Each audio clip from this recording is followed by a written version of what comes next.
Magandang araw! Ako si Angel. At ako naman si Norik.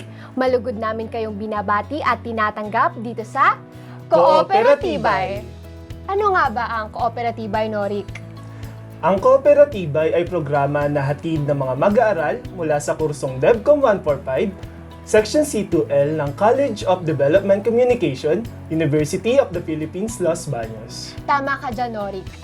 Kasama ang aming mga partners, Cooperative Development Authority o CDA, UPLB Institute of Cooperatives and Bioenterprise Development o ICOPED, at UPLB Records Management Office.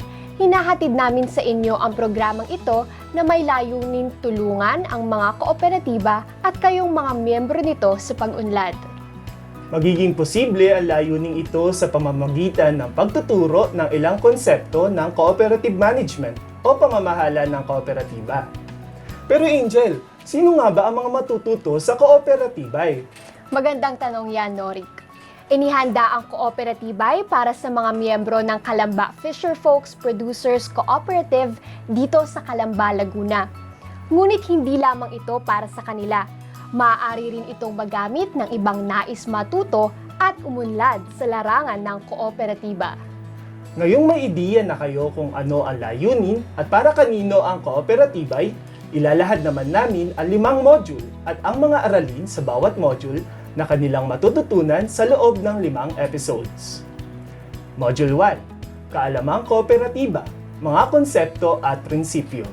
Module 2, KAIS List, mga report na nakapaloob sa KAIS. Module 3, Lakbay KAIS, wastong paggamit ng KAIS. Module 4, Diskarteng Dokumento, pagpapahusay sa records at files management. At Module 5, Kooperasyon, pamamahala sa isang kooperatiba. Bago tayo magsimula sa lesson proper, magsasagawa tayo ng pre-test. Ito ay ang ebalwasyon bago ang mga module. Pagkatapos naman ng lahat ng modules, susundan ito ng post-test. Ito naman ang ebalwasyon pagkatapos ng mga module. Layunin ng pagsusulit na ito na suriin ang inyong natutunan. Sa bawat module, mayroon din itong kaakibat na isang maikling pagsusuri upang tiyakin na nauunawaan ninyo ang mga konsepto bago tayo magpatuloy sa mga susunod na bahagi. Dahil dyan mga kakooperatibay, tiyakin na handa ang inyong mga papel at panulat. Angel, may nakakalimutan ka ata. Ano yun, Norik? Maliban sa papel at panulat, kinakailangan natin ng bukas ng isipan para sa mga bagong kaalaman na ating matututunan. Papel, panulat, at bukas na isipan. Okay. Oh, ano pa hinihintay natin? Excited na kaming makasama kayo sa bawat hakbang patungo sa mas matagumpay na pamamahala sa inyong kooperatiba.